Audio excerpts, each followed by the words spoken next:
Hey Gators and sports fans, get all your Gator talk, news, analysis, and opinions on the Pod Up with Matthews in the Morning podcast. Find us on your favorite podcast platform or watch us on Facebook Live between 8 a.m. and 9 a.m. every weekday.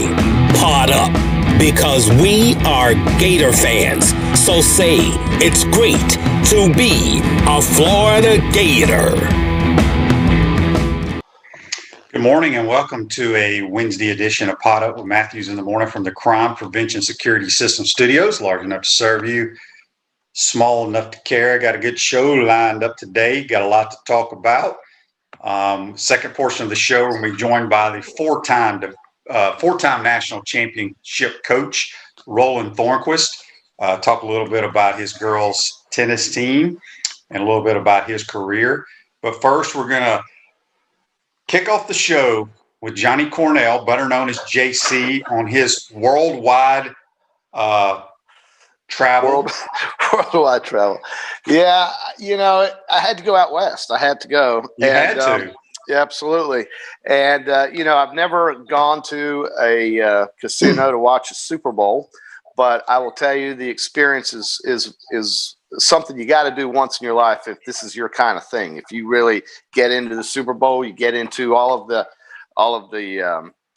you know, the activity around the Super Bowl when it comes to wagering on it and watching it with people that come from all over and basically tell you things you've probably never heard of before. And that centers around what they think is going to happen. And it was hilarious to listen to some of these folks from California, Nevada, Arizona, Oregon. Why was it hilarious? I bet they thought you were hilarious. Well, it's funny because out west, football, you know, it's dominated by the NFL. The predominant jersey I saw. Well, QB, you can tell me what was the predominant jersey, NFL jersey that I saw in those big casinos out west. Patrick Mahomes. Well, no, it was an Oakland Raiders or LA or Vegas Raiders jersey. I thought you meant a player. It was a 49ers jersey. I did see some Patrick Mahomes jerseys. I also saw one or two Tom Brady New England Patriots jerseys.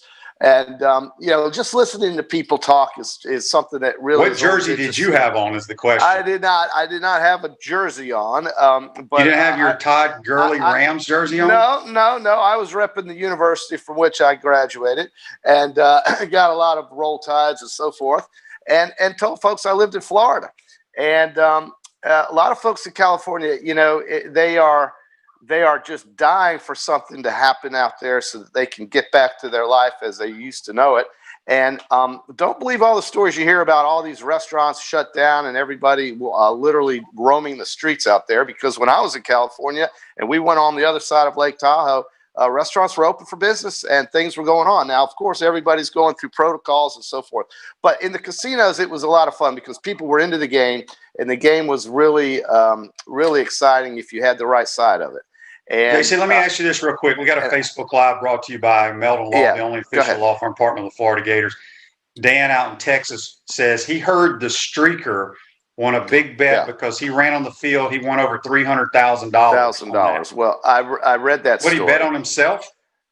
Obviously. Well, he must have. He must have. And I don't know how, you know, where he got odds to do that. I don't know how he made that wager. He's in Florida, right? So obviously he must have made some calls, I guess. He could have made, if there was a wager, he could have done it out there and flown to the game.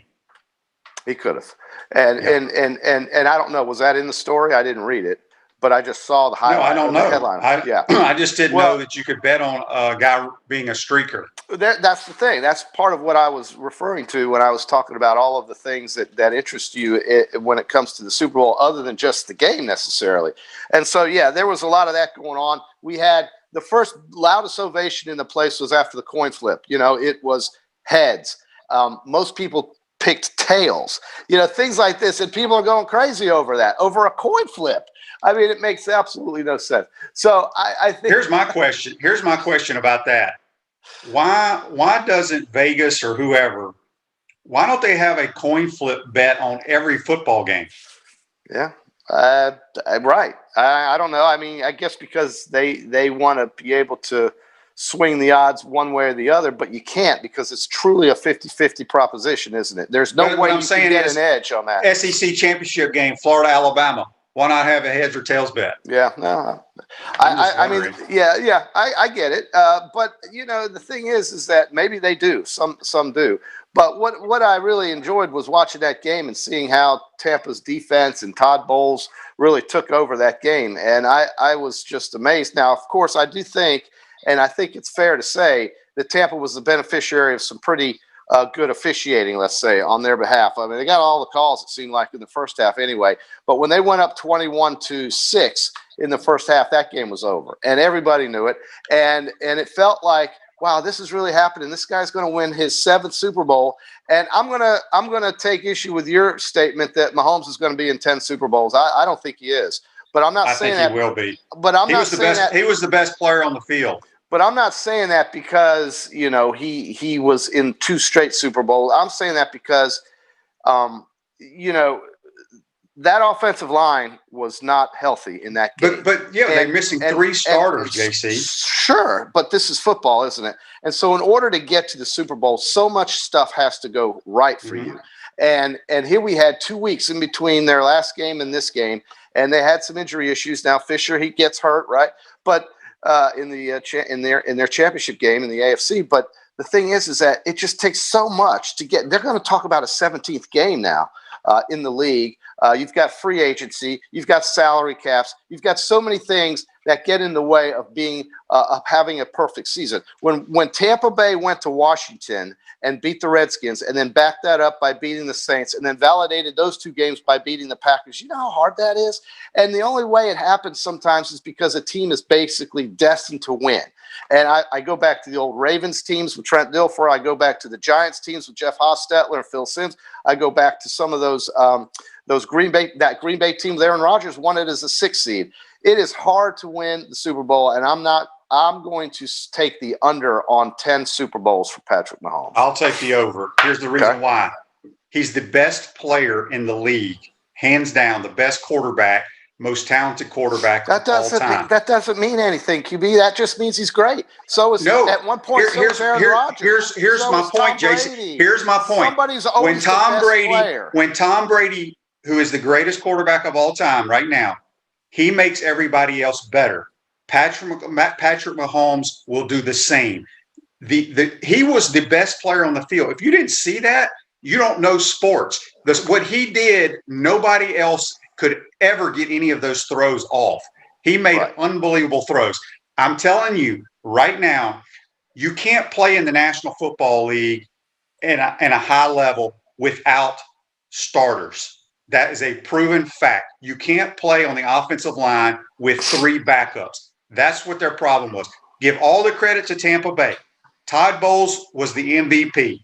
Brady wins the MVP. Brady threw for 201 yards. He is the best quarterback because he makes everybody else better. I'm telling you right now, Patrick Mahomes is 25 years old, the most talented guy to ever play that position, and he will be back next year in that Super Bowl and for years to go. Yeah, but what I'm telling you is that the odds are very much against him going. They are, but when you're the most let me just ask you this: who is the most talented player in the NBA, or the best player in the NBA the last 10 years?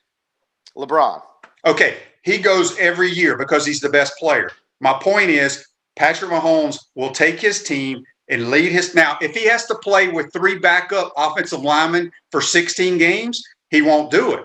But if you give him a decent offensive line with his skill set and his leadership and his will to win, he will have his team there. I promise you. And I can tell you that when it was happening, at the time it was happening, Joe Montana, Steve Young. Those guys are nowhere near this talented. I'm telling you, at the time they were playing, listen to me, just try that for about 1 minute.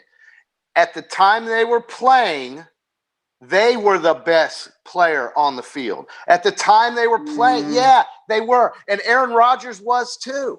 And guess how many Super Bowls he's won? So the point is that it's too hard. These numbers you're never going to see. Okay. And I'll tell you this right now. You may be right. You may be right. I may be wrong. But my point is, JC, another player playing 10 Super Bowls as long as you live. I bet you're wrong. All right, Book it. I'll bet you right now. Go ahead. Okay. Here's the reason. Here's the reason, JC. Yes, Joe Montana, those guys were good players. JC, they were nowhere near the athleticism this kid has in the arm. Shane, I'm not making that comparison. Shane, I don't care. It takes 11 guys. It takes 11 guys on both sides of the ball. Okay. But this is Tom Brady has played 21 years in the National Football League, been to 10 Super Bowls. Yes or no? Mm-hmm. Yes or no? Right. Patrick Mahomes has played 3 years, and he's been to 2 Super Bowls. Right. Okay. And he could have been 3 out of 3 if not for a shaky call that cost them in overtime. So my point is, here's the deal. We won't know. You and I both may be dead, but there has never, ever been a guy this talented to play that position. That is absolutely not the point I was making, but that's what you want to talk about. So run on with it. Well, here's the thing. Say this every time we're on the show. You talk about how great this guy. I understand that. But what I'm saying to you is that the odds are stacked so far against him getting to 10 Super Bowls. I don't care how great he is. It doesn't matter in this is the NFL, Shane. You played in it. You know how things change. Players come and go. You ask anybody, all these so-called analysts, Tony Basellis, who were on the sideline and stuff. I heard an interview he did with Dan Patrick yesterday. He could not believe the stuff that Patrick Mahomes did on that field. Again, you're just not hearing what I'm saying today. I'm hearing what you're saying, JC. I don't argue that point that he's great. But so at the time he was playing was Troy Aikman. And so at the time he was playing was Dan Marino. And those so guys aren't even close to this kid. But when they were playing, they were the best. They were. But he is so far ahead of them. He is the most talented to ever play. You're not hearing what I'm saying. There's a difference. But that's not the point I'm making. There's a difference. Was Jordan and LeBron more talented than everybody? Yes. Yes or no? Okay. Yeah. This kid is more talented than any quarterback you have named right now. And that's why he will play in 10 Super Bowls. That is not well. Okay. Well, I'm saying he won't. I don't think it's going to happen. Now he's played in 2, but and he's 25 years old. I don't think it's going to happen. That's 25. Great. This is football, Shane. It could be over next year for him. It could, but here's the thing. Here's the thing. Tom Brady blew his ACL out. It's over for him. No. The great ones find ways. He's a winner, and he has stuff that you can't teach. What is it? I didn't mean for this to be the Phil Donahue show on how great Patrick Mahomes is. That's not what I'm talking about. Well, you asked me. I said in football and in the NFL, he won't be playing in 10 Super Bowls. I say he will. Okay, maybe, but that because means going to go 10 times. My eyes tell me he's the best I've ever seen. Okay, but my eyes tell me that the Chiefs would go to the Super Bowl in 10 more times, 8 more times. You want to see him go? You think? Okay, well, sure. Okay, great. What if the Raiders go next year? How do you know? Well, they're picked to win it next year. They are. They're already picked. They're the favorite. I just threw that out there. The Raiders are the favorite. No. The Chiefs are favored to win the Super Bowl. Yes. Why? So what? Why? Tell me why. Well, because of the quarterback. But that's the NFL. Shane, how many times have you told me in the NFL anything you just don't know? You can't say. These are pros. This is pro football. You can't predict it. And you're right. But the reason the Chiefs had no chance in the Super Bowl is because they didn't have 3 professional offensive linemen. And yet you picked them on Friday. I did. And because I took the other team. Why did I take the other team, you wonder? Did you ask yourself why? Bet against Tom Brady. No, it was because Kansas City didn't have the material to win that game. I understand that. The reason I picked them is because I like the Chiefs. I like Patrick Mahomes. No kidding. So anyway. You also liked Aaron Rodgers, and you also liked any quarterback that do you know why Aaron Rodgers lost? Why the Packers lost? Because they were missing 2 offensive linemen. Well, listen, sometimes in football, that's what happens, and that's why I'm telling you the Chiefs are not going to the Super Bowl 8 more times. Okay, we'll see. When we're, when you're 75 and I'm 69, we'll see. I can tell you, there's never been a kid in the NFL that plays like this guy. And I'll argue with anybody any day. I will say the game was somewhat surprising, though. They didn't score a touchdown, and they had some chances, but you have to hand it to Tampa Bay. I mean, their defense, they played so well, in the last month of the season that well, what they did was they deserve to be the Super Bowl champions. They earned it. Oh, they definitely did. And Todd Bowles is the guy because he rushed 4, dropped 7 into coverage. They kept everything in front of him. And when you get pressure with your front 4, you're going to win a lot of games. And when you got 3 guys that aren't starters trying to block all pro guys, you have no chance. The guy ran for his life and was phenomenal. But you gave him a chance on Friday, but I guess on Monday you figured that out, didn't you? No. I knew they were going to have problems, but I still go with the better, more athletic guy. And the Chiefs have lost 3 times in the last 30-something games. They're great. They're very good. They're very good. But guess what? Chris Jones might not be there next year, and a lot of players may not be there. That's whole fine, thing but they're going to have the quarterback. They're going to have the quarterback. Well, we'll see. Dan Marino was a pretty good quarterback, wasn't he? He was nowhere near this guy. He was pretty good. Close. But he was pretty good at the time when he was playing. He was very good, but what you don't understand, he's a Hall of Famer, actually, wasn't he? That nobody's ever had. I get it, but he was a Hall of Famer too, wasn't he? And he didn't win the Super Bowl. Just because you're special and you're great doesn't translate into a team winning a Super Bowl over a 17-week season with 4 playoff games. But again, this guy is 2 out of 3 going to the Super Bowl. I mean, that's 75%, right?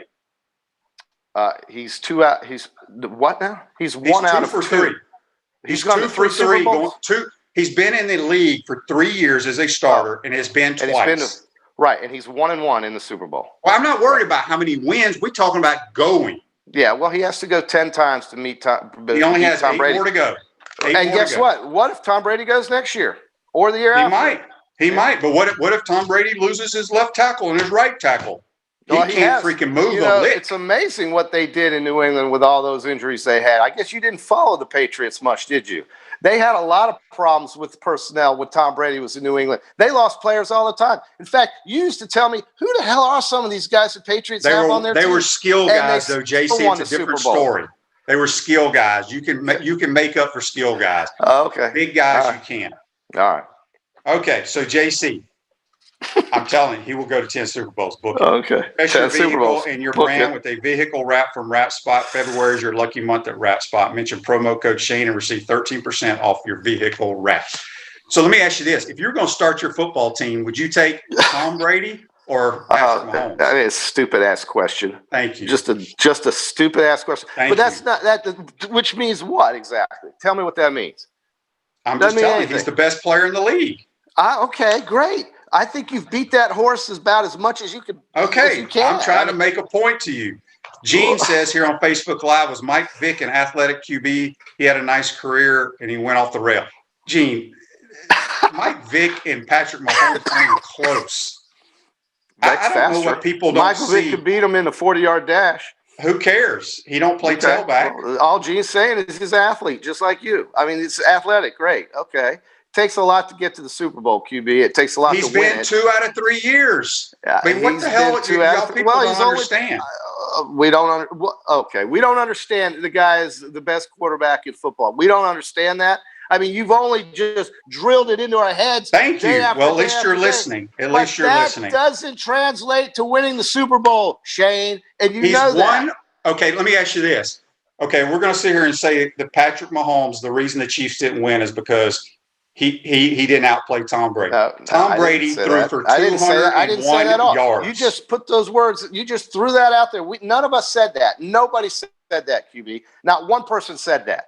Okay, enough of the Super Bowl. The Bucs were the better team because of their defense. Simple as that. Patrick Mahomes will go to 10 Super Bowls. Okay, JC, we haven't talked to you in a while, but I want you to know some news and notes came out of the University of Florida. Yeah. You realize that the Florida football team set a all-time SEC record with 55 players on the SEC all-academic teams. Mm-hmm. How about that? It's good tutoring. All-time, 55 players. It's pretty good tutoring since nobody can go to class on campus. That's really good. No, hey, I don't see Alabama anywhere on there. What? What? So we had 55 players on the all-academic, SEC all-academic honor roll, Arkansas had the previous football high of 47 in 2017, and South Carolina had 47 in 2019. Oh, that's pretty good tutoring there. I can't deny that. Why does it got to be tutoring?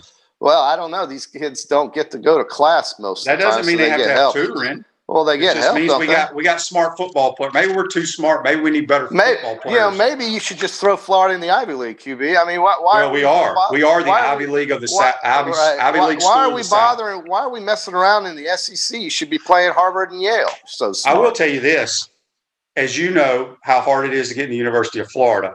I know two people that got full rides to Harvard and Yale. That got denied by the University of Florida. And they live in Gainesville, Florida. A lot of that doesn't have to do with academics, as you know. And I think we all know that. A lot of it doesn't have to do with academics. And, you know, getting into Florida, I don't think if you don't get it, that's not an indictment on your kids' academics, I don't think. For the most part, maybe it is, but not in all cases. And there are all kinds of demographic reasons why you can and can't go to a certain school for some reason. That's just the way that it works these days. We got. I got into college with a low SAT score, but I had a great GPA. So there's all kinds of reasons. Our winner of the Chomp Harder hat drawing this week, and if you want to sign up for next week, go to potupwithshane.com. We give one of these away each week. Chomp Harder. There you go. Is Dan Bond out of Texas. Dan is our winner. Yes. Yep. Yes. And Dan says on Facebook Live, you don't have to go to class at Alabama. I'm sure Dan knows all about it. Well, so that's true. That's good. That's good. It is definitely true. Yeah, it's definitely true. So now that Florida's not playing basketball, what has everybody been doing around here for the last week? Because the game got canceled against LSU. Game gets canceled against Tennessee. Is there any word at all on what's going to happen going forward? We're just going to have to wait. We just got to wait on Tennessee. Supposed to play Saturday at Texas A&M. I haven't heard the results if we're going to play or not. Are they discussing making up those games or not playing them at all? I don't really know. I haven't heard a thing. Maybe somebody can let us know. You haven't had Chris Harry on? No, I have not. We got a Hal says here on Facebook Live, Shane, what does your shirt mean exactly? Pretty cool logo. Oh, this is the Fish Harder. We got Chomp Harder, Fish Harder, Invest Harder, Hunt Harder. This is a Fish Harder shirt. You can go to Chomp Harder. Am I going to get my hat? Where's my hat at? Well, I haven't seen you. You've been on a worldwide tour flying on Delta Airlines. American. But I would rather be on Delta, tell you the truth. Yeah, no, American was great. Those guys were great. Fantastic airline. John also says here, A&M, who we supposed to play Saturday, has COVID issues too. They haven't played in a while. So I doubt there will be a game this weekend. So who knows? Alabama wins in basketball last night. They're coming off their loss. They got hammered at Missouri this past weekend. They lost by 3 in the last minute of the game. I see. Well, did you watch the game? They were down 21. I heard, and then in the second half, what happened? So, there you go. Delivering the news. Second half, what happened is Missouri went on like hammered. Well, they were getting hammered. And then Missouri didn't score for like 7 minutes. So if you didn't watch the game, you can't comment on it, JC. I watched it. You just said you didn't watch it. I said I've watched some of it. I said I watched the second half of it. That's all they had on there. I'm sitting in there watching it. But I think they don't have to worry too much about winning the SEC regular season anyway. And I don't. You know what's interesting? Everybody complains about Florida basketball. Mike White this, Mike White that. I try to tell everybody they need to take off their orange and blue glasses and understand he's doing a fine job, and we have a pretty good team. Between Duke, North Carolina, Kansas, Michigan State, and I'm leaving out somebody. Those schools probably are not going to make the NCAA tournament. Yeah, that's a shock. And when you lose your best player and you're still able to threaten for the tournament, you are working, with a short hand there. But, listen, they've had some really good appearances. The West Virginia game, to me, was their best game. But then they follow that up with a dud. I think basketball is funny. It just depends on how you're feeling the day you play sometimes, because the talent levels are very equal in a lot of ways in the SEC, I think. And I think it just really does come down to how is the team feeling the day they play. It truly is. It comes down to You got to perform well. You got to execute. You got to make shots. Yeah. Florida loses to South Carolina. They're up 6 points with 6 minutes to go and don't score but 1 point the rest of the game. It's no different than Alabama. Alabama was getting blown out to Missouri. Missouri goes 6 minutes without scoring. It happens to everybody in the country, just not Florida. Comfort Temp, comfort is our business. Peace of mind is our promise. This month, get a free annual maintenance plan with every residential duct cleaning purchase, $199 value. Service department is available 24 hours a day, 7 days a week for your convenience. JC, you know what happened on this day in sports in 2019? 2019. So let's see, February the 10th, right, of 2019. It would have to be, well, it wouldn't. No, go ahead. The 8 centrally owned and operated teams of the Alliance of American Football gets underway. Your Orlando Apollos, coached by the HBC, beat the Atlanta Legends 40-6 in Orlando at Spectrum Stadium a year ago today. The head ball coach got his first victory. Yeah, that is amazing. It sure seems like it was longer than a year ago. No, it was 2 years ago. You said 2019. So that would be 2 years ago. Yeah, 2 years ago, 2019. I still think it's 2020. You know, I had Tim Walton on yesterday. I think it was yesterday. Yeah. And it seems like they haven't played a game in about 4 years. I know. And I worry about some of these spring sports or some of these college sports, just fan bases losing interest when there's no activity. And not just losing interest, but just losing conscience of what's going on out there. Marketing departments are going to have to go in full gear if we ever get back to normal in this world. And I don't know. You know, you've got this brand new stadium on campus. You've got this brand new softball facility on campus, and it just doesn't seem like we're going to be able to enjoy them right off the bat. It's too bad. Well, they're going to have selected people. I mean, it's not going to be an empty stadium. It's just going to be like in football where they had 20%. It's just going to look like an empty stadium. So yeah, some people get to go, great, but that's not why they built the place, and we all know that. But I don't know when things are going to change. So, you know, we talk about next season, and they're talking about these full stadiums. I'm not so sure about that. I mean, here we are in February. I know August is all of 6 months away.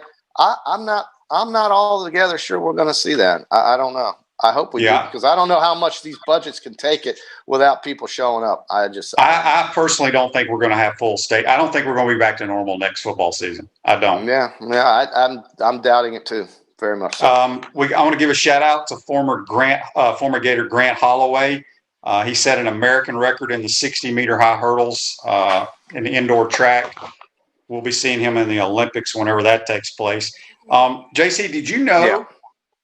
Did you know that there's a college football game February the 20th, or maybe it's this weekend? Really? You know, there's a lot like New Mexico States of the world, a bunch of these type of schools. I know a lot of FCS schools are playing. Yeah. Here in the next couple of weeks, they kick off their spring seasons. Yeah, no, I was totally unaware. I'm just trying to get to March Madness, QB, to be honest with you. Let me ask you this. We only got about 2 minutes. Okay. Do you think they should cancel all the conference tournaments? Wow, that's a good one. I personally don't. I don't think so. No, I would not say that. I would say no, unless teams are physically unable to perform. I mean, if you've got the SEC's tournament and 5 teams obviously not available, then I don't know what the point. Well, I guess my point is, let's just think let's say all the teams are healthy. If all teams are healthy, absolutely. Okay, but if you're Alabama, you're going to win the conference, you're in the tournament. Yeah. Pretty much all you can do is maybe increase your seed in the big tournament. Yeah. Do you say? Do you opt out? No, I think teams. They shouldn't be allowed to opt out. Kids want to play. No, I think kids want to play. They have shown that during this season. They have shown that playing is important. And, with all of the protocols in place, I think schools have done a good job of keeping kids as safe as possible in this case. I have always maintained that younger people are at less risk than those who are at more risk. That's not to say they should be exposed at all, but that is to say that I think kids who are playing in games are happy they're doing it, and it's a good thing that they're playing. So if everybody's healthy and available to play, then yes, they got to play in these tournaments, because why have a tournament if it's not meant to be played? No, I hope they play. I mean, there's been talk out there that they should cancel them because it just gives you another, 4 or 5 days where all these kids are in the same place. But what people don't understand, that they're all going to be housed in the same hotel. They get tested 3 days a week. I know. I think it'll be a safe place. It's almost like a little small bubble. I think they should continue playing. Yeah, it is. But I've already gotten the feeling that some of these coaches, high profile in that, I've already kind of opted out mentally on the season. Duke is one. Well, because they suck. I get it. But, they suck in his mind for reasons unrelated to what he recruited there. Those kinds of things. I'll just tell you this. I've watched Duke play, and they don't have many very good players. But this is what he's saying. But look, these are kids he recruited. He thinks that they were great. They were good enough to play. Kentucky's out of it. Michigan State's not that good this year. And so teams that typically would be considered blue bloods of the league or highly favored to be a high seed in the league are not into it. They're just not. I mean, Duke has been a disaster this year. So I don't know. I mean, I just think some folks have mentally checked out already. I hope that's not the case when it comes tournament time, and I hope they have a tournament. Well, but for that to happen, these kids have to be COVID-free. I mean, those coaches can use that as an excuse. I mean, what they really really need to do is say, you know what, we're not a very good basketball team, because they need to be honest with themselves, and they aren't a very good basketball team. Well, Kentucky's not very good. Duke is not good. Michigan State is not good. Right. There's a lot of those blue bloods that ain't very good. Their players aren't very good either. So, JC, we'll talk to you on Friday. Friday's a big show, JC. We got my former Pascagoula Panther. Sarah Bailey Thomas, the female referee, is going to be joining us on the program. I see. Did you know she's a Pascagoula Panther? Well, I do now, by God. Yes, sir. You Panthers stick together. You're inseparable. That's right. So we're going to ask her who she thinks the best quarterback in the league is. Well, again, you're just I give up. I'm not arguing that point. I'm just simply saying I don't think he's going to play in 10 games, but Super Bowls. But we'll see. I mean, like you said, I'll be 74 and you'll be 69, and we'll figure it out then. How's that? Well, what if he goes to the next 8 straight? I'll be 58. We'll knock it out real quick. We'll knock it out then. When you're 58, you can tell me I'm full of it. Well, 2 out of 3 years is pretty good. Pretty good start. Hey, Jordan Spieth won 3 majors before he was driving a car, okay? Not driving a car, but before he was legally able to drink. He had won since. By the way, my golfer beat your golfers again. I know. See, this is why I brought that up, so you could throw that up in the air since you picked the Chiefs. I have to give you some joy, okay? Well, but they weren't the better team the other night. I have no problem saying that. All right, JC, take care, man. All right, we'll see. At Center State Bank, we put business first. We're the largest community bank in the state of Florida. Understand that small businesses need a community business partner that they can rely on. Center State has 4 convenient Alachua County locations. Center State Bank, member FDIC. Going to take our first time out of the pro. When we come back, we'll be joined by head tennis coach of the women's Gator tennis team, Roland Thornqvist. You're watching and listening to Pot Up with Matthews in the Morning. We want to take this moment to thank all our sponsors who keep the show going and pay the bills. Our Gridiron sponsors are Crime Prevention Security Systems, large enough to serve you, small enough to care. Titan MRI, Gainesville's only locally owned and operated MRI facility. Meldon Law, where you matter most. Peachland Dental, Gator Nation's first choice for dentistry in Port Charlotte. Comfort Temp, comfort is our business, peace of mind is our promise. G-Tech Sport, keep your athletes in the game with G-Tech Sport. Celebration Point Town Center, Center State Bank, Chris Doring Mortgage.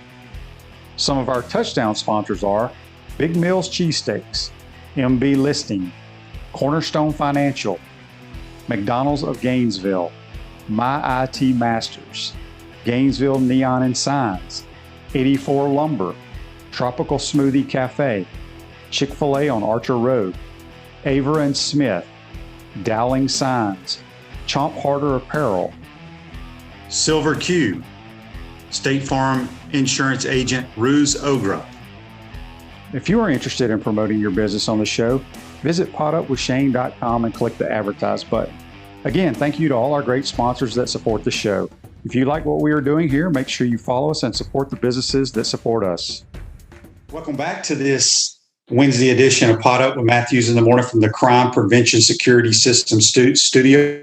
Celebration Points, where the Gators go to celebrate with premium brands like Bass Pro Shop, Nike, Sensei, Dave & Buster's, opening soon Prime and Pearl, and coming spring of 2021, the HBC's new restaurant, Spurrier's Gridiron Grill, and Visor's Rooftop Bar. We will see you at Celebration Point, where the Gators go to celebrate. We're now going to go to the Titan MR hotline, and we're joined by the head girls tennis coach, Roland Thornqvist. Good morning, Roland. How are you?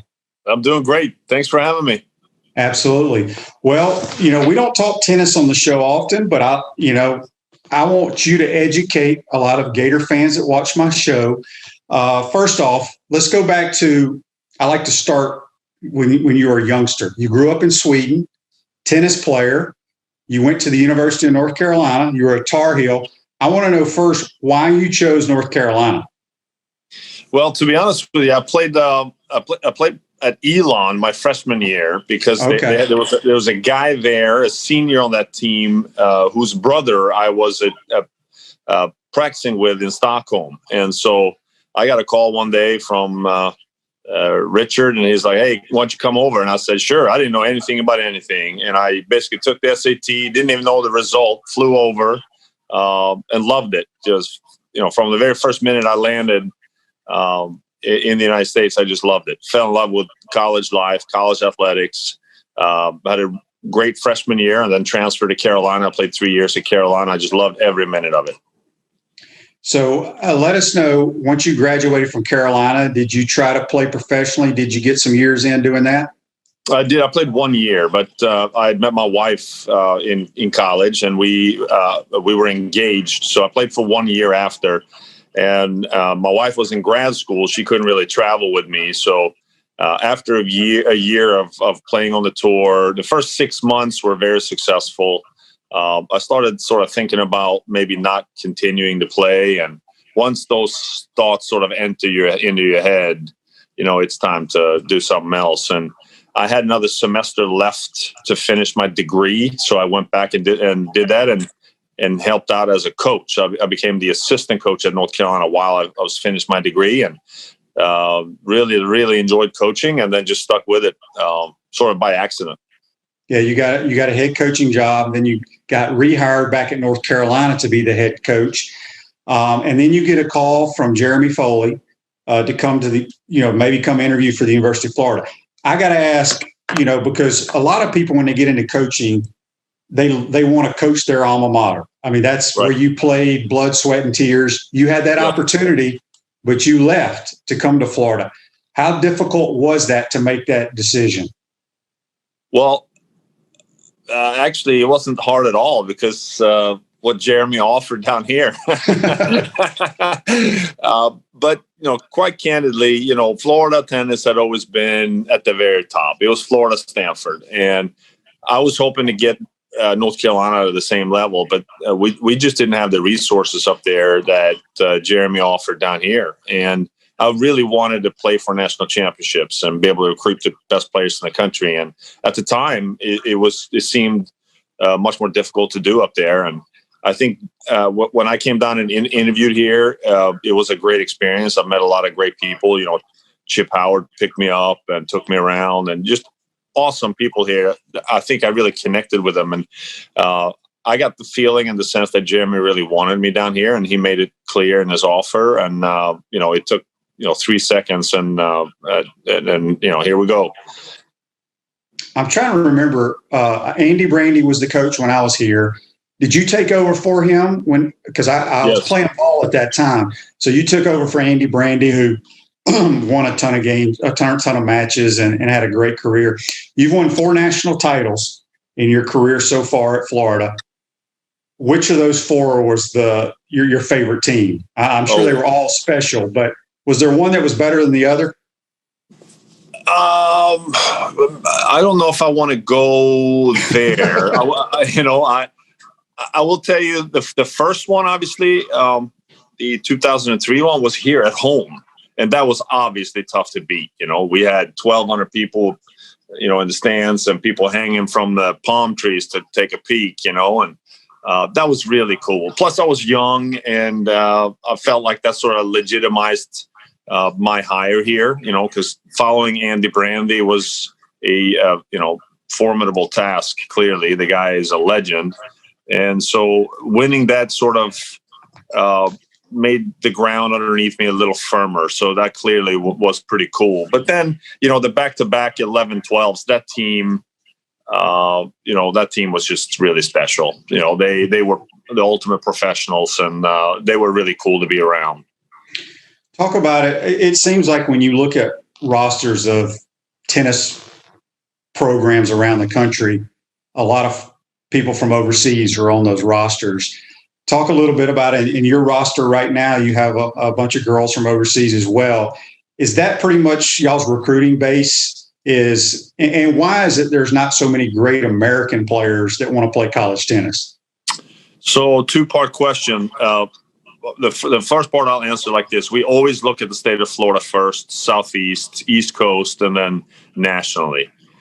But, in all fairness, we can't take an inferior Florida player just to have a Florida player and then have, Ole Miss beat us with some Europeans. That might work for 1 year, but that's just not a good philosophy. So if we strike out, for example, right before the financial crisis in like 06, 07, most talented American players, there was so much money in the game, they didn't even want to go to school. So we were unable to recruit the best Americans at that time.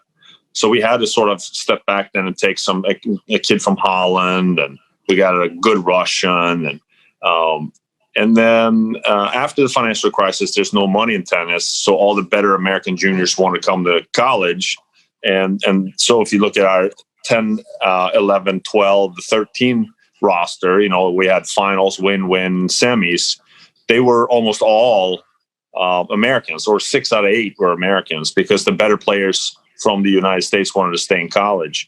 Now the economy has gotten better again, and so it's sort of like a cycle. So some of them are not going to school, and so we got to go somewhere else to get them.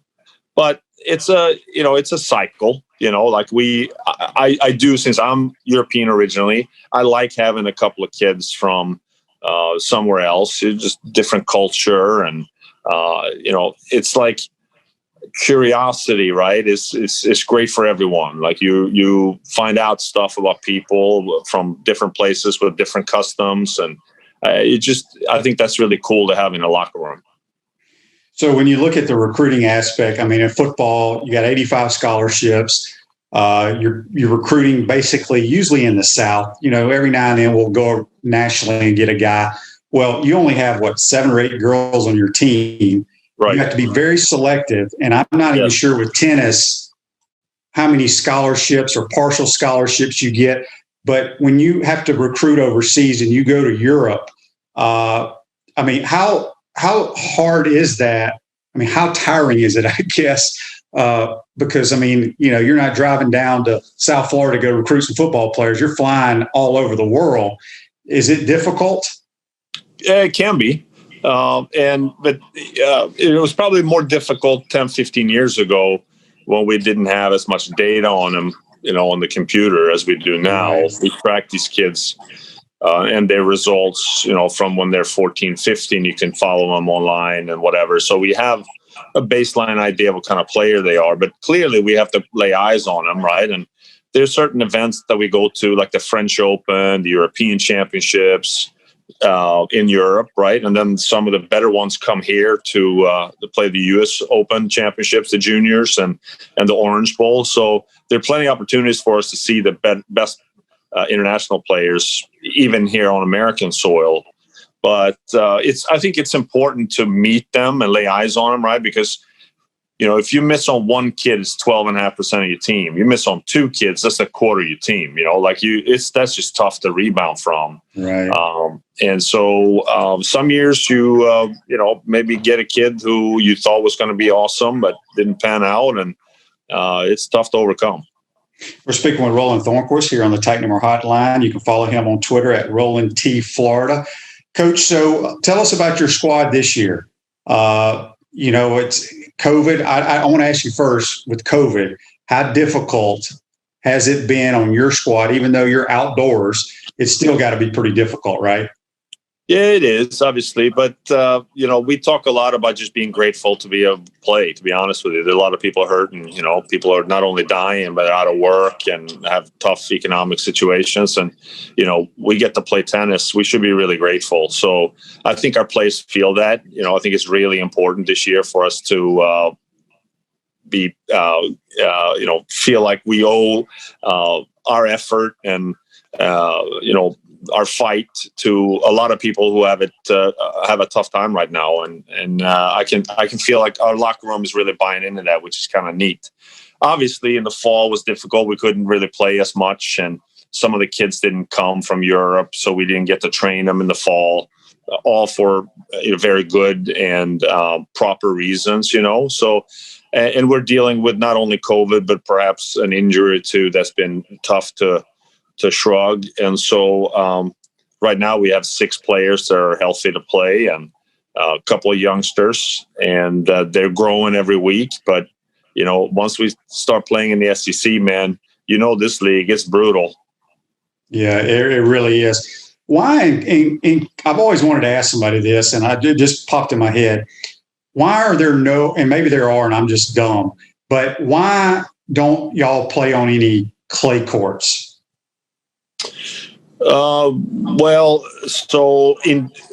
First of all, maintaining clay courts is really expensive. And so no campus is going to put any in. It's just too much work. Yeah. But isn't it supposed to be better for the body? When you're our age, yes. 18 to 22 doesn't really matter much. I got you. Okay, so there are no clay courts in college tennis. No, sir. No, we used to have the United States or the collegiate clay court championships every year, but about 15 years ago we got rid of that one, which was it was a shame because it was a cool tournament. But no, so right now we don't play. We may play one tournament every now and then in the fall on clay. The Dickie V Classic down in Sarasota is on clay, but that's about the only one we play all year that's on clay. Okay. So let me ask you this, because, and I know we've enhanced our tennis facility over the years, but, that's a big deal for football only facility, all the bells and whistles. Who has the best tennis facility in college tennis? I would say it's probably Georgia. In Georgia? Yeah. They have, and they host the NCAA championship there fairly frequently. If you had to pick one facility, I'd probably say Athens. Okay. That's what I had heard of that. And I want to say your last national title, you won there, right? We did. Yeah, that's right. We've won 2 there. Okay. That had to be pretty cool, huh? It feels really good. Second to none, other than winning at home. What is your, you as a tennis coach and having played, what's your favorite major tennis event that you like to watch? Oh, man, probably the U.S. Open because we're there. The atmosphere is just amazing. It's loud, boisterous. People are talking while you're playing. It's kind of like rock and roll tennis a little bit. So I'd probably have to go with that. French is fun, too, but the U.S. Open, I think, is awesome. I thought you may have said Wimbledon. It's too proper for me, Shane. That's true. I didn't think about that. You hired, I think it was last year, one of your former players, Lauren Emery. Right. Just talk about, she was a tremendous player here, All-American. Just talk about what she's brought to your program. Yeah, she's been amazing. She connects so well with the players, obviously. There's instant, respect because what she did here, and she understands the game really well, and she also understands what it is we're trying to do with our teams, because she was such an integral part in sort of making that happen on her teams. Right, the work ethic, the work we do in the mornings, the attitude, the helpfulness, and so having somebody who is sort of come from within the program, but now at an age where there's a lot of wisdom there too, it's been really, really good. And you can see our players really connect to her, listen to her, and follow her advice. It's been really neat to have her back. Does she play against some of your players and still beat them? She can play. Give me 2 weeks to train her, and she'd be right in the middle of that lineup once more. Yeah, that's pretty cool. No doubt about it. Coach, the last couple of things for you. I think I know the answer to this, but I want you to tell our listeners, what does Roland Thornqvist like to do and enjoy doing when he's not coaching girls tennis? 2 things: fish or play soccer. Well, I knew exactly that's what they were. You're a huge soccer fan. I think I saw you a couple years ago actually playing soccer with a bunch of other Europeans, I think, out at Santa Fe College. You still do that at your age? Yeah, we do twice a week. That's right. Yeah. Oh, goodness. So you're in the training room there a lot then, right? No, we don't play fast enough to get hurt, Shane. That was 20 years ago, man. Now our only goal is to be able to play next time. Who's your favorite professional soccer player? Probably, well, you have to say Zlatan Ibrahimovic because he's Swedish, but Harry Kane for Tottenham is good. And then Messi, you have to appreciate the brilliance of the little man. Yeah, there's no question. Coach, before we let you go, when's your next home match? And with COVID, how many spectators are y'all letting come watch? Yeah, we have limited seating, obviously. So I don't know the number, but, they're like 2 there, then a group of 4 there, and they're sort of scattered around. So I think it's a few hundred that can come and attend. And we start up, we actually play on the road against South Florida. And then we are away first weekend of the SEC. So we have the second SEC weekend is probably the next opportunity you can watch the Gators here, which is 3 weeks. Who is, one last thing, who is the team that, in football, it's Alabama. We got to focus on beating Alabama. Who is it for y'all in the SEC that you really want to beat or need to Georgia. beat? Yeah, Georgia. Yeah. Pretty much every year. For a few years there, maybe 5 years ago, it was Vanderbilt, but Georgia was down a little bit. But Georgia has been really good the last 3 years, and they're the favorite to win the SEC this year, unless we can do something about that. Well, we hope y'all can. We appreciate you taking the time to join the program today. Be safe, Coach, and we'll be following y'all. Thanks for having me, Shane. Have a great day. Yep, that's Roland Thornqvist. Join us on the Titan MR Hotline. We're going to take our final time out. When we come back, we'll wrap up this Wednesday edition. Hey Gators, this is Coach Steve Spurrier. Pot Up with Matthews in the morning. We'll be right back after this commercial break. We want to take this moment to thank all our sponsors who keep the show going and pay the bills. Our Gridiron sponsors are Crime Prevention Security Systems, large enough to serve you, small enough to care. Titan MRI, Gainesville's only locally owned and operated MRI facility. Meldon Law, where you matter most. Peachland Dental, Gator Nation's first choice for dentistry in Port Charlotte. Comfort Temp, comfort is our business, peace of mind is our promise. G-Tech Sport, keep your athletes in the game with G-Tech Sport. Celebration Point Town Center, Center State Bank, Chris Doring Mortgage.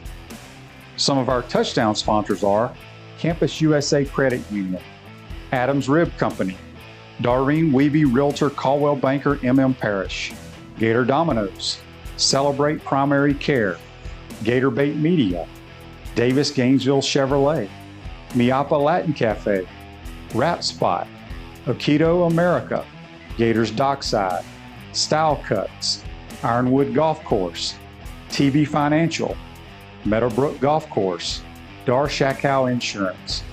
If you are interested in promoting your business on the show, visit potupwithshane.com and click the advertise button. Again, thank you to all our great sponsors that support the show. If you like what we are doing here, make sure you follow us and support the businesses that support us. Welcome back to the Crime Prevention Security System Studios. Large enough to serve you, small enough to care. I want to thank Roland Thornqvist, head women's tennis coach, for joining the program, and also JC. Don't forget, tomorrow on Thursday's program, we'll have Brent Beard talking college football. A lot of stuff's going on. Also, we'll have our Baker Sporting Goods High School Roundup. District tournaments are wrapping up, getting into the playoffs in high school basketball. Friday show, you don't want to miss that one, folks. We'll have JC back. We'll have our Peachland Dentistry weekend picks. Basically, we'll be picking golf, I guess. But we'll have Sarah Thomas, first female referee ever in the National Football League, first one to ever referee in the Super Bowl. She is a graduate of my high school. She is a Pascagoula Panther. So make sure you tune in for that. It should be a lot of fun. Also, make sure you go to potupwithshane.com. Sign up for the autographed versions of the Chomp Harder hat. And you can also go to potupwithshane.com and get in the drawing for the COVID-19 survival protection kit for our good friends at G-Tech Sport. Make sure you follow us and like us on YouTube, Spotify, Apple Podcasts, and Google Podcasts. Today's show's a wrap, brought to you by Wrap Spot. Be safe out there, folks, and we'll see you tomorrow.